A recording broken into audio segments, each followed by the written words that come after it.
আর আমাদের দেখেন, আমি একটা কথা বলি, আমরা যখন আসছিলাম এই কোর্টে, আমার সামনে আমি এখন মাননীয় বিচারপতিদের আমি সাক্ষী রাখবো না, আমি সামনে একজনকে সাক্ষী রাখছি, জনাব সুব্রত চৌধুরী, আমাদের বিজ্ঞ সিনিয়র। আমরা যখন কোর্টে আসছি তখন কিন্তু আদালত, আমরা যখন মোশন করতে যাই, ওনারা মোশন করতেন, আমরা দেখতে যেতাম বা আমরা দুই একটা করতাম, আদালত কিন্তু খুলতো না আমাদের পিটিশনটা। জিজ্ঞাসা করেন, বলতো যে যদি পিটিশন পরে রুল দিতে হয় তাহলে আমরা শুনানি করে শেষ করতে পারবো না। সেই ছিল লয়ারদের উপর ওনাদের বিশ্বাস। সেই জায়গার থেকে তো আমরা সরে গেছি, কারণ এখন যদি না খুলে দেয় তাহলে দেখেন আমরা 10 মন সোনার মামলায় বলবো আধা কেজি পাওয়া গেছে, পরে আমরা নিয়ে নিব। সেইটা কিন্তু ছিল না, লয়ারদেরকে ওনারা বিশ্বাস করতেন।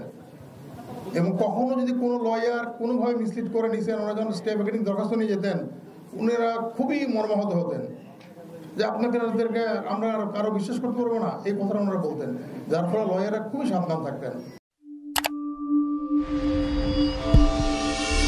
আর ফিস কিন্তু একটা নির্দিষ্ট সময়, আমরা তো ব্যবসায়ী না, একটা নির্দিষ্ট পরিমাণ ফিস নেওয়া উচিত। আমরা যদি বিশাল বিশাল ফিস চাই তাহলে কিন্তু ওই লোক কিন্তু আমাকে যখন 1 লাখ টাকা থেকে 5 লাখ 10 লাখ 20 লাখ টাকা ফিস দিবে, তখন কিন্তু আমাকে অন্যায় করতে হবে। তার পক্ষে অর্ডার নেওয়ার জন্য আমরা যত ধরনের চতুরতার আশ্রয় নিব, তাহলে কিন্তু আমাদের এই যে আমরা বলছি যে আমাদের স্ট্যান্ডার্ড বাড়াতে হবে, আমরা সততার কাজ করবো, কিন্তু সম্ভবই হবে না। এই কারণে নিজের লোকটা সম্বরণ করতে হবে। মাননীয় বিচারপতি বললেন না 8,000 টাকা পেয়েছেন, ওই সময় কিন্তু আমরা এই 5,000 3,000 8,000 অনেক বড় টাকা ছিল। আজকে যেটা এটা করার জন্য না। আর ছোট একটা কথা বলে আমি শেষ করে দিব, শুনেন। আমি বলি, আমাদের মন্ত্রী ছিলেন নুরুল ইসলাম সুজন সাহেব, আছেন না, আপনারা চিনেন তো। উনি একটা ফৌজদারি মামলায় 20 জনের জন্য ওনার মানে অ্যাপেলেন্ট ছিল 20 জন, তো উনি 20,000 টাকা দিয়েছেন। ওটা ছিল দিনাজপুরের একটা মামলা।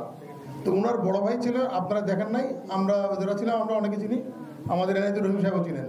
তো ওনার বড় ভাই ছিল, ওনার নাম ছিল সিরাজুল ইসলাম, উনি এমপি ছিলেন।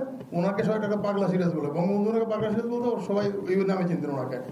তো সিরাজ ভাই একদিন কোর্টে আসছেন, এটা 92 বা 93 ঘটনা।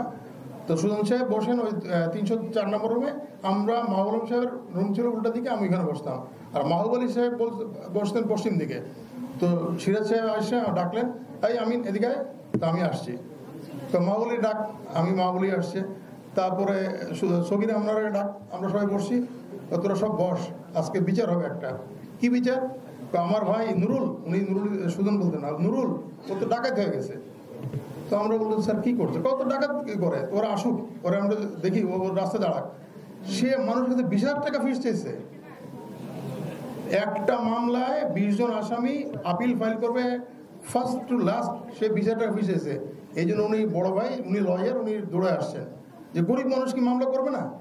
তো আমাদেরকে আমি অনুরোধ করি, আমরা যেন সিরাজ ভাইয়ের কথা ডাকাত না হই, সবাই যেন আমরা মানুষের প্রতি মানবিক আচরণ করি, এবং ফিসটাকে যেন আমরা সেই পর্যায়ে নিয়ে যাই যে মানুষ যেন, অসহায় মানুষ যেন বিচার পাওয়ার থেকে যেন কি বলবো বঞ্চিত না হয় ফিসের কারণে। এটা মনের থেকে আমরা প্রতিজ্ঞাবদ্ধ হবো যে আমরা কোনো ধরনের অন্যায়ের সাথে আপোষ করবো না, আমরা জড়িত হব না।